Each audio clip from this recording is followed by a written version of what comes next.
नमस्कार दोस्तों, एक बार फिर स्वागत करते हैं आपके अपने यूट्यूब चैनल ज्ञान संगम पर। दोस्तों, आज का हमारा प्रैक्टिस सेट नंबर दूसरा है, जो कि यूपी जीके स्पेशल है। पहला मैं बना चुका हूं, आपने अगर नहीं देखा तो आप लोग देख लीजिए, प्लेलिस्ट में जाइए। ये है प्रैक्टिस सेट नंबर हमारा दूसरा।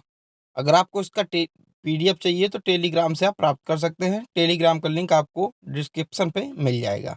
चलिए शुरू करते हैं। तो आज का हमारा शीर्षक रहेगा नदी तंत्र, झीलें, सिंचाई एवं भूगर्भ जल। तो इनसे भी जितना भी इम्पोर्टेंट क्वेश्चन बन सकते थे, ये मेन टॉपिक से, जैसे नदी, झीलें, सिंचाई एवं भूगर्भ जल से, वो आपको मैं करवाऊंगा। ठीक है, इसके बाद में एक वीडियो और बनाऊंगा जो इसी टॉपिक से रिलेटेड होगा। ये विगत वर्षों के प्रश्न पत्र हैं। जैसे देखिए, हमारा पहला प्रश्न है, निम्न में से किस नदी को राष्ट्रीय जल मार्ग संख्या 1 के रूप में प्रयुक्त किया जा रहा है? तो किस नदी को किया जा रहा है? देखिए, ये यूपी पीसीएस 2004 में पूछा गया प्रश्न है। ये मैं अपने से नहीं बनाया, यूपी पीसीएस 2004 में पूछा गया प्रश्न है। तो किस नदी को राष्ट्रीय जल मार्ग संख्या 1 के रूप में प्रयुक्त किया जा रहा है? तो गंगा। ऑप्शन नंबर ए इसका सही उत्तर होगा। गंगा की अगर लंबाई की बात करें तो 2525 किलोमीटर गंगा की लंबाई है। आप लोगों को पता गंगा कहाँ से निकलती है? उत्तराखंड से गंगा निकलती है। उत्तर प्रदेश में गंगा गंगा नदी कहाँ से प्रवेश करती है, किस जिले से प्रवेश करती है? तो बिजनौर से प्रवेश करती है। यानी कि उत्तर प्रदेश का जो प्रवेश द्वार है वो बिजनौर है। आपको समझ में आ गया? ठीक है, चलिए अगला। उत्तर प्रदेश की सबसे लंबी नहर कौन सी है? तो उत्तर प्रदेश की सबसे लंबी नहर है शारदा नहर। कौन सी नहर है? शारदा नहर उत्तर प्रदेश की सबसे लंबी नहर है। ऑप्शन नंबर डी इसका एकदम सही उत्तर हो जाएगा। उत्तर प्रदेश की सबसे लंबी नहर शारदा नहर है। शारदा नहर पीलीभीत जिले में स्थित है। अगर आपसे पूछे शारदा नहर किस जिले में स्थित है, तो ये पीलीभीत जिले में स्थित है। और ये उत्तर प्रदेश की सबसे लंबी नहर है। जो 2018 में हुआ था पुलिस का पेपर, इसमें ये पूछा गया था कि उत्तर प्रदेश की सबसे लंबी नहर कौन सी है। ठीक है, अगला। निम्नलिखित से कौन उत्तर प्रदेश की पेयजल परियोजना है? यानी कह रहा है निम्न में से कौन उत्तर प्रदेश की पेयजल परियोजना है? तो ये पेयजल परियोजना होगा option number C. Option number C यानी कि गोकुल बैराज योजना। यानी कि जो गोकुल बैराज योजना है उत्तर प्रदेश की पेयजल परियोजना है। ठीक है, अगला। केंद्र द्वारा किस नदी को राष्ट्रीय नदी घोषित किया गया है?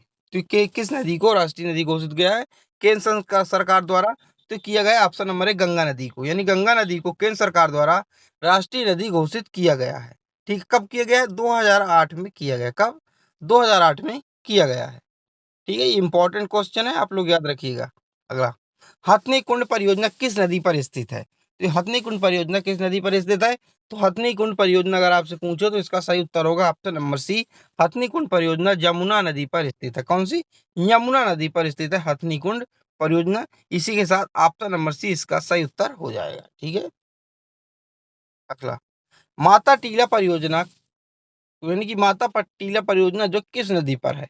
ये यूडीए 2002 का पूछा गया प्रश्न है। तो माता टीला परियोजना किस नदी पर स्थित है? ये बेतवा नदी पर स्थित है। कहाँ? बेतवा नदी पर स्थित है माता टीला परियोजना। ठीक है, माता टीला परियोजना बेतवा नदी पर स्थित है। माता टीला परियोजना ललितपुर जिले में स्थित है। कहाँ है? ललितपुर जिले में स्थित है। उत्तर प्रदेश के ललितपुर में जिले है। अच्छा, मैंने फर्स्ट वीडियो में बताया था कि बुंदेलखंड में 7 जिले आते हैं। ठीक है, तो आप लोग बताएं ललितपुर बुंदेलखंड के अंतर्गत आता है कि नहीं आता? आप लोगों को चीजें ऐसे ही याद होंगी। आप लोग सर्च करिए, बताइए कमेंट में कि ललितपुर जो है बुंदेलखंड के अंतर्गत आता है कि नहीं आता। अगला, निम्न में से कौन सुमेलित नहीं है? कौन सा करा सुमेलित नहीं है? माता टीला परियोजना मैंने अभी आपको बताया बेतवा नदी पर है। माता टीला परियोजना बेतवा नदी पर है। रिहंद बांध रिहंद नदी पर है। रानी लक्ष्मीबाई बांध ये बेतवा नदी पर है। राजघाट बांध कहाँ है? यमुना नदी पर नहीं है। तो प्रश्न के हिसाब से ऑप्शन नंबर ए इसका सही उत्तर होगा। राजघाट बांध बेतवा नदी पर बनाया गया। किस नदी पर? बेतवा नदी पर बनाया गया, कि ना कि यमुना नदी पर। ठीक है, अगला प्रश्न।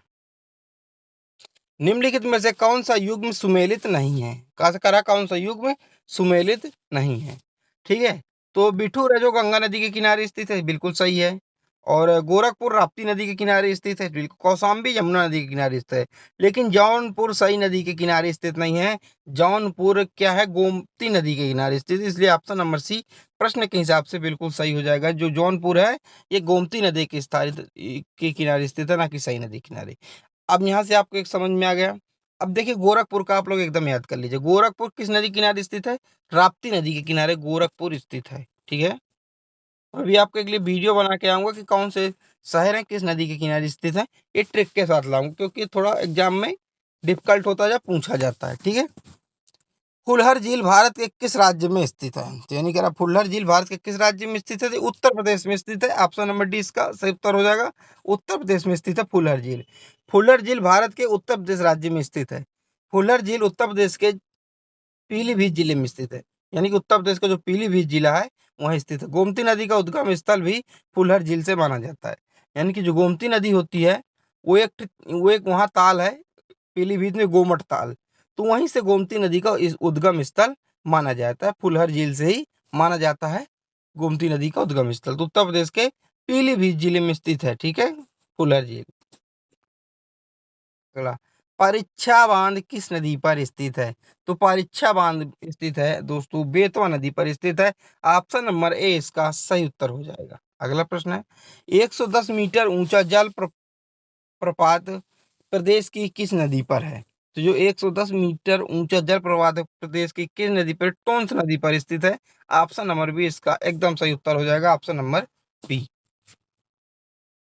अगला प्रश्न है, उत्तर प्रदेश का सबसे ऊंचा बांध कौन सा है? तो उत्तर प्रदेश का सबसे ऊंचा बांध कौन सा है? रामगंगा बांध। ऑप्शन नंबर डी, यानी कि उत्तर प्रदेश का सबसे ऊंचा बांध रामगंगा बांध है। इसको याद रखिएगा, ठीक है, इंपॉर्टेंट है। रामगंगा बांध उत्तर प्रदेश का सबसे ऊंचा बांध है। बांध का निर्माण वर्ष 1961 में शुरू हुआ था और वर्ष 1974 में पूरा किया गया था। ठीक है, अगला, निम्न में से किस नदी की का तटवर्ती क्षेत्र अवनालिका क्षरण के लिए प्रसिद्ध है? तो इसका सही उत्तर होगा चंबल। ऑप्शन नंबर सी इसका सही उत्तर होगा चंबल। यानी कि अवनालिका पर्दन, यानी कि अवनालिका पर्दन का मतलब जो मिट्टी जो है ना ऐसे ऐसे कट जाती है, तो कौन सी नदी इसके लिए कुख्यात है? तो ये चंबल नदी है। कौन सी? चंबल नदी। ठीक है, सर्वाधिक कटाव चंबल नदी से होता है। अगला है, निम्नलिखित में से किस नदी के तट पर गोरखपुर स्थित है? किस नदी के तट पर? मैंने अभी आपको याद रटवाया था तो राप्ती नदी के किनारे स्थित है गोरखपुर। ऑप्शन नंबर सी निसंदेह इसका एकदम सही उत्तर हो जाएगा। अगला प्रश्न है, निम्न में से कौन सी नदी दिशा में नहीं बहती है? यानी उत्तर दिशा में नहीं बहती, कौन सी नदी है? तो ये गंडक नदी, यानी कि गंडक नदी है जो उत्तर दिशा में ऑप्शन में से नहीं बहती है। देखिए जैसे चंबल नदी बहती है, केन नदी बहती है, बेतवा, ये तीनों उत्तर दिशा में बहती है, लेकिन ये गंडक नदी उत्तर दिशा में नहीं बहती है। अगला, सूची 1 को सूची 2 से क्या करना है? मिलान करना है। ठीक है,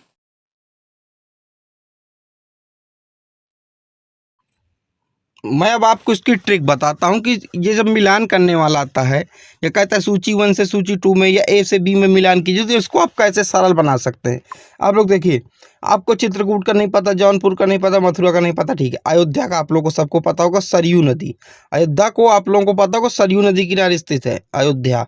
तो डी का तीसरा, तो देखिए डी का चौथा है तो ऑप्शन नंबर ए नहीं होगा।